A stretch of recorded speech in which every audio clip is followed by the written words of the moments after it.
বৃষ্টি পড়ছে প্রচণ্ড এবং এই পুরো সাইডটাতে মেঘলা হয়ে আছে। এই মুহূর্তে আমি আছি ঊনকোটি রঘুনন্দন পাহাড়, তার ঠিক পাদদেশে, এবং পাহাড়টা আমার হাতের এই বাঁ দিক দিয়ে, কৈলাসহর থেকে ধর্মনগর যাওয়ার পথে এই বাঁ দিক দিয়ে। তো মূলত এখান থেকে এই ভিডিওটা করার কারণ হচ্ছে প্রকৃতি অত্যন্ত সুন্দর হয়ে আছে এখন। আর প্রকৃতির এই হঠাৎ করে গরমের পরে মনসুন যেহেতু আমাদের এই দুদিন আমাদের রাজ্যে বৃষ্টিপাতের পরিমাণ বাড়বে বলে ঘোষণা দিচ্ছে আমাদের মেট্রোলজি ডিপার্টমেন্ট। তো সেই সুবাদে ভাবলাম যে যেহেতু মৌসুম সুহানা হয়ে গেল, তো একটা ঘোষণা আমি দিতে চাই। অলরেডি আমি আমার পেজে লিখেছিলাম যে আমি অনেকগুলো ত্রিপুরার ব্লগ দেখেছি, অনেক বাইরে থেকে অনেক ব্লগাররা এসেছে, কিন্তু আমি যে ডাইমেনশনে ত্রিপুরাকে দেখার কথা ভাবছি বা আমরা ভাবছি সেইভাবে কেউ ভাবেনি বা ভাবার এখন পর্যন্ত সেইভাবে দেখেনি। আমাদের একটা ছোট্ট প্ল্যান চলছে যে ত্রিপুরাটাকে আমরা এক্সপ্লোর করব অন দ্য, মানে আমরা যেভাবে যে ডাইমেনশনে বা যে ফ্লোতে চিন্তা করছি সেটা হচ্ছে যে ত্রিপুরার 58টা ব্লক, 23টা সাব ডিভিশন এবং 8টা ডিস্ট্রিক্ট এবং একটা ক্যাপিটাল, এই ডাইমেনশনে আমরা প্রত্যেকটা জায়গা যাওয়ার এবং প্রত্যেকটা জায়গাকে এক্সপ্লোর করার। এবং খুব সম্ভবত সেটা আমরা শুরু করব উত্তর ত্রিপুরার একটা ব্লক থেকে, এবং খুব সম্ভবত সেটা 7 নম্বর বিধানসভা কেন্দ্র থেকে শুরু হওয়ার একটা চান্সেস আছে।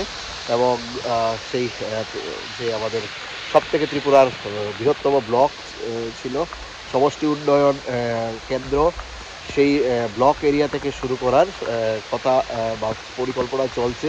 নর্থ হয়ে ঊনকোটি হয়ে আমরা ধলাই এবং ধলাইয়ের কিছুটা অংশ হয়ে তখন পৌঁছে যাব ওয়েস্ট। ওয়েস্ট দেখে আমরা সিপাহীজলা সাউথ করে আবার ধলাই হয়ে আবার সেটাকে অ্যাড করব আমরা নর্থের যে লাস্ট ব্লক, সেটা হচ্ছে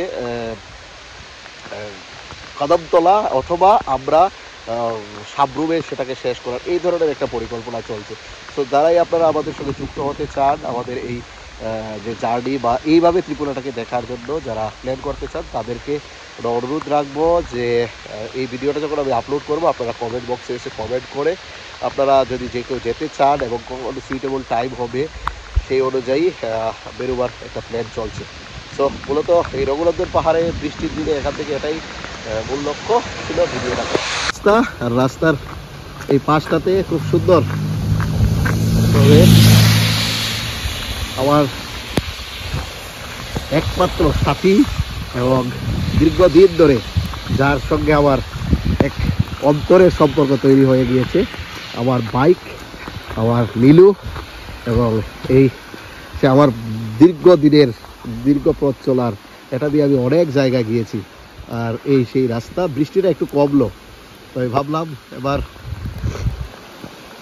আমার গন্তব্য সেই চিরাচরিত। আজকের দিনটা আবার শুরু করতে হবে, আবার সেই অসহ্যকর বিরক্তিকর সেই জায়গায় যেতে হবে এবং সেখানে গিয়ে আবার আবার সেই দিনটা শুরু করা। আর এই হচ্ছে যে গৌরনগর ফরেস্ট রেঞ্জের এটা লাস্ট পার্ট, ওই সাইনবোর্ডটা যেখানে দেখতে পাচ্ছেন আপনারা। আর এই দিকটাতে হচ্ছে ধর্মনগর, এই এই জায়গাটা, এই রোডটা দিয়ে ধর্মনগর যাওয়া যায়। আর এই রাস্তা আমার নীলু, বৃষ্টি কমলো, আকাশের মুখ ভার আজ, এবং বৃষ্টি কমার পর ভাবলাম আবার যাব, কিন্তু এখনও গুড়ি গুড়ি বৃষ্টি পড়ছে।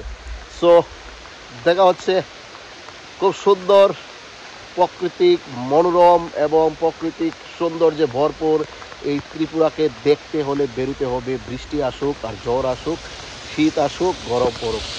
তো চলুন বেরিয়ে পড়ি ত্রিপুরাকে দেখতে। বাইকাররা যাচ্ছে তাদের কর্মস্থলে, একদিন আমিও বেরোবো সব কিছু ছেড়ে, সব কিছুকে পেছনে ফেলে বাইক নিয়ে বেরিয়ে পড়বো গোটা ভারতটাকে দেখতে। এবং এই কাউন্টিং জার্নির পেজে তার প্রত্যেকটা ডিটেলস থাকবে।